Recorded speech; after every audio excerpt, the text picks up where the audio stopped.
everyone! If you're new here, my name is Crystal, also known as the Book Gypsy, and today I'm going to be doing my October wrap-up. Well, in really no particular order, I'm just going to show you guys the books that I did finish in October.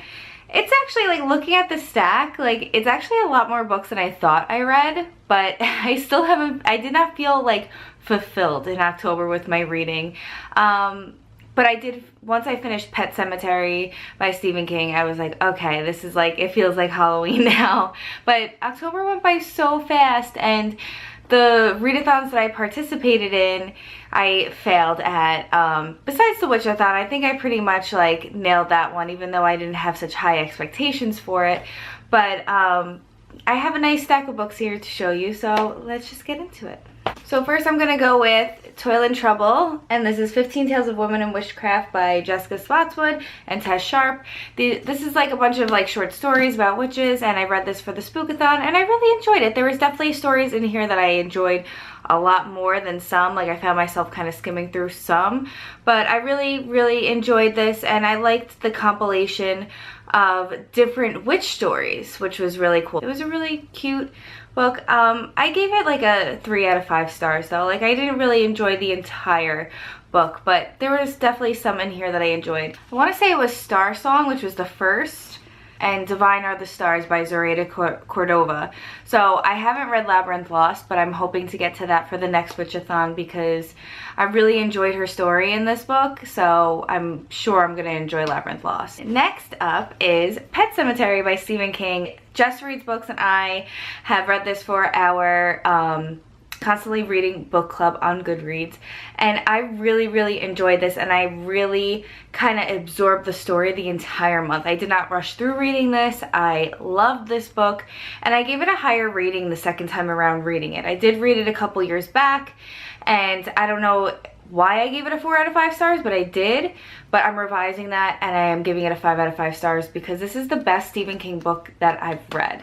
Definitely different than the movie, and I'm hoping that the new movie that comes out, the remake, changes some things about the original, because there's a lot of major plot points that they leave out in the old movie.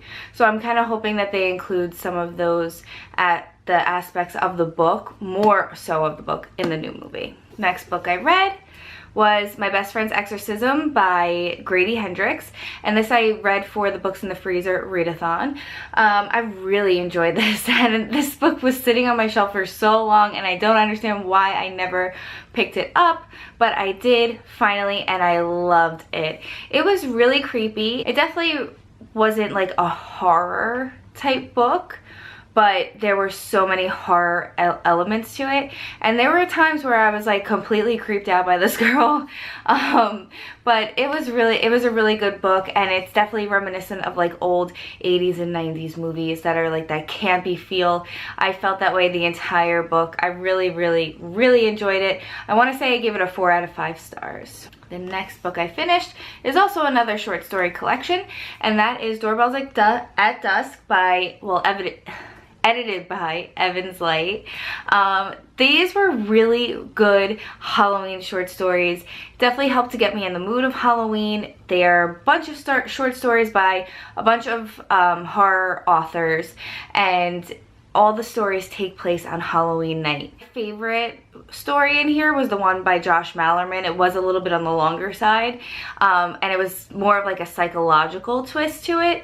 It was really good. So if you are looking for it next year, because it's not Halloween anymore, unfortunately, if you are looking for a Halloween short story collection, Doorbells at Dusk, I am highly recommending. I gave this a 5 out of 5 stars. The next book I finished, and I really didn't love this one, is The Descent of Elizabeth Frankenstein by Kiersten White. I had such high hopes for this book, and I was really hoping that I would enjoy it, but I was so bored by this book. And Kiersten White's writing is excellent. Really good at her building up the world and the atmosphere in her writing, but I just didn't enjoy the story. I felt I was reading a very boring, like, black and white movie. I don't know.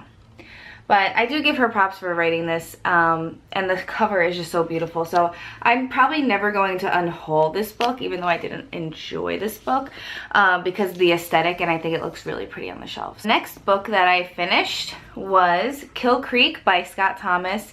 This is my favorite book that I read this month. Maybe, well, not this year, because Strange the Dreamer was this year, but the ending of this book, oh my god, it was so good. I was reading this while I was watching The Haunting of Hill House, so I was getting like double ghost story action, and it was marvelous. So I am so happy that I read this. It definitely was portrayed to me a little bit more like gorier. Like, I really thought it was going to be more of a gorier read, but it's not. It's a true ghost story, and it's about these authors who kind of get conned into going to this haunted house. They end up signing a contract with this website, this guy who owns a website that deals with horror only topics, and he basically talks them into going to this haunted house, and some weird things go on, and they're only there for 24 hours, and there's cameras set up everywhere, and they just feel kind of violated, so they're really not having a great time. And also, in the meantime of all that, there's a lot of strange things happening, and this all happens on Halloween night.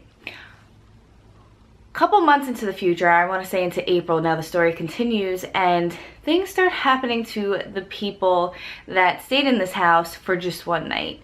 And a lot more research happens about the Kill Creek house and what happened there and what is going on.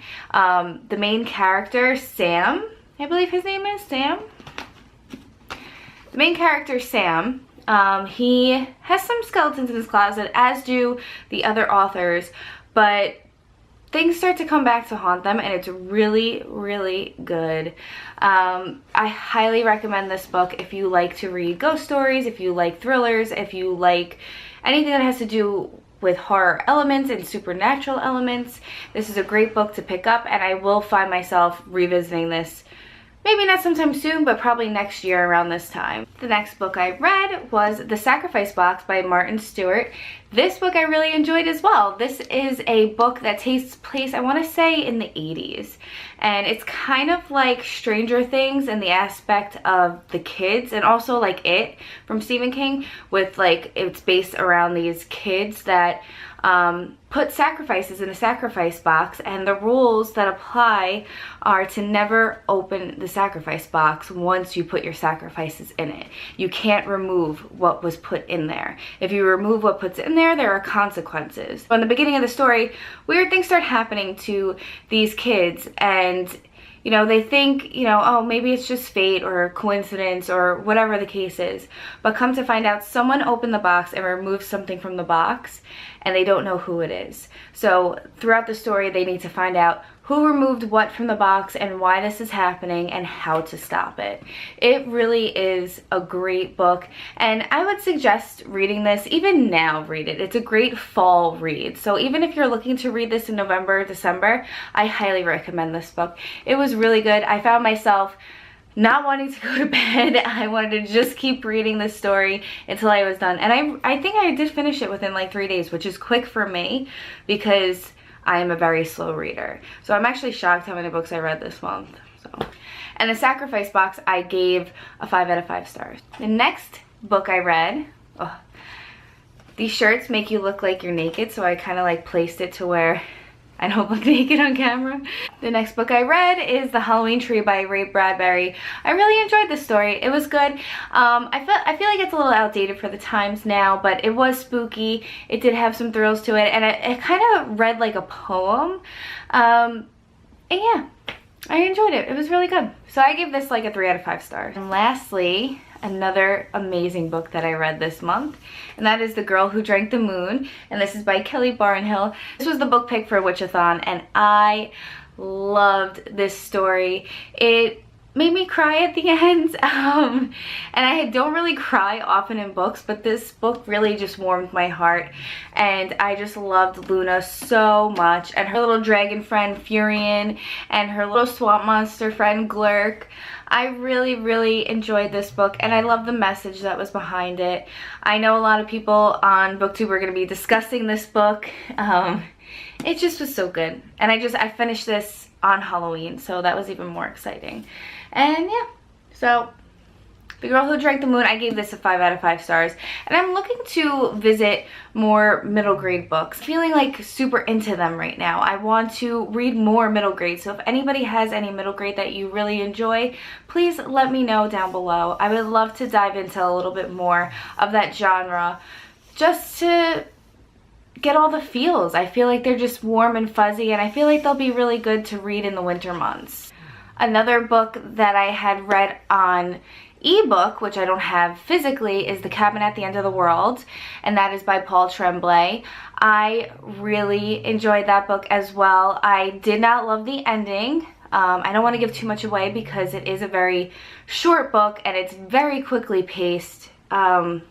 There are just some problems that I did have with the ending, and I did feel bouts of major anxiety while reading the book because it is such a fast-paced book and it is a home invasion novel, so that really just kind of put me on edge. But I want to say Paul Tremblay's writing was meant to do that to the reader. So if you are someone who is super sensitive to anxiety or home invasion, kidnapping, some domestic violence, violence against a child, maybe stay away from the book. I mean, I was fine reading it. Like, I was okay reading it. It was just I found myself breathing a little heavy while I was reading the book, almost like I was in the story.